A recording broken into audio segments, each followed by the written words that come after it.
সবাই জানে যে আমি আলু পাগল। আলু ছাড়া আমি খেতেই পারি না। বিসমিল্লাহির রহমানির রহিম।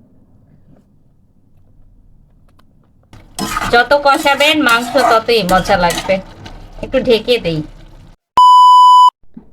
আম্মুর রুমের এই নকশি চাদরগুলো কেমন লাগে গাইস?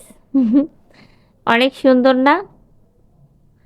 সে হচ্ছে তার রুমে এইগুলা সবসময় বিছিয়ে রাখে, নকশি চাদরগুলা ভালোই লাগে। যাই হোক, আম্মুর রুমে আসছি হচ্ছে আজকে আমি একটা ইন্টারেস্টিং জিনিস রান্না করব।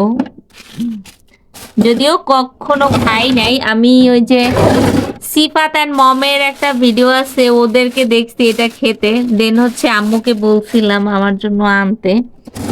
কোন থাকে রাখছে, উফ, কোন থাকে রাখছে, আমি এগুলোর নাম জানি না, কি জানি, গরুর আলি জালি, যাই হোক এটা হচ্ছে আজকে রান্না করব রাতের জন্য।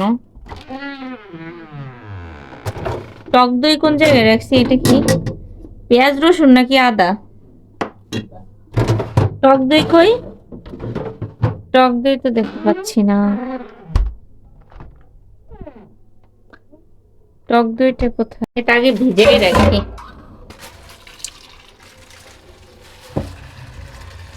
ওমা, এখানে দেখি আমার ফেভারিট শাপলা। কিন্তু শাপলা আজকে রান্না করবো না, চাইছিলাম শাপলা দিয়ে একটু ইলিশ মাছ খাবো। কালকে সকালে রান্না করবো, আজকে এটা রান্না করি। আলু টালু কুটে আসি একবারে।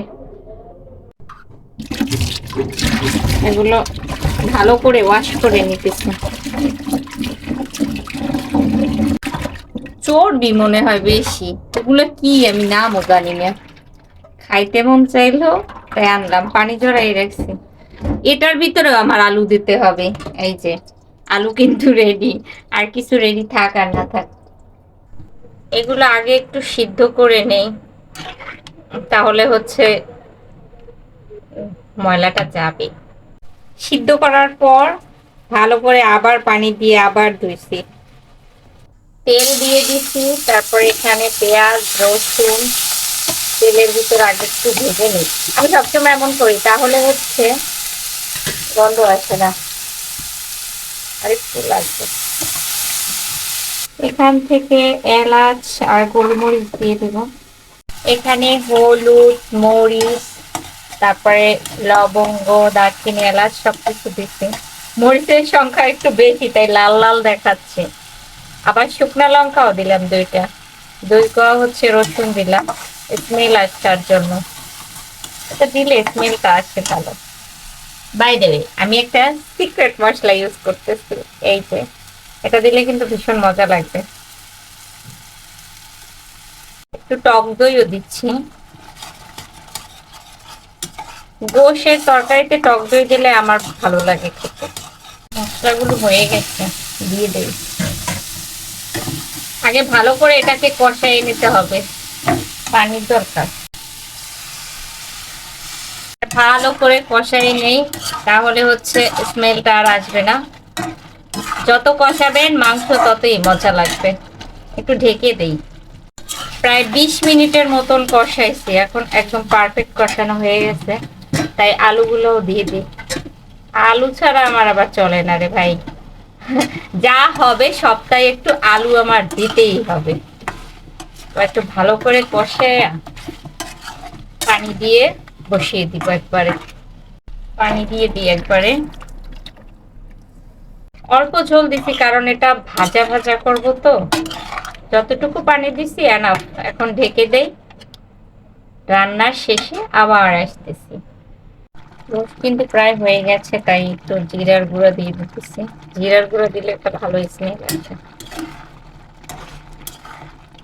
এবার খাওয়ার পালা, দেখি কেমন লাগে খেতে।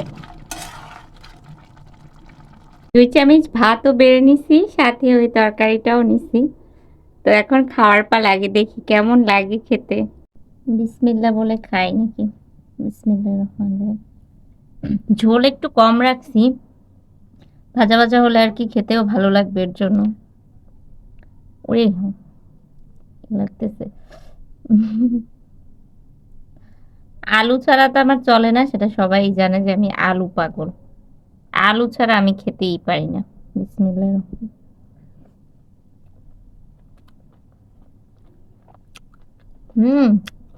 আসলে অনেক মজা লাগছে। এত মজা আবার ফার্স্ট তো ভাবিনি।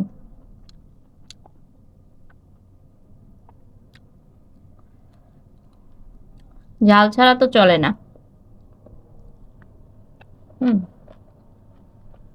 পারফেক্ট পুরে। তো আজকের ভিডিওটা এই পর্যন্ত। সবাই ভালো থাকেন, সুস্থ থাকেন। আল্লাহ হাফেজ।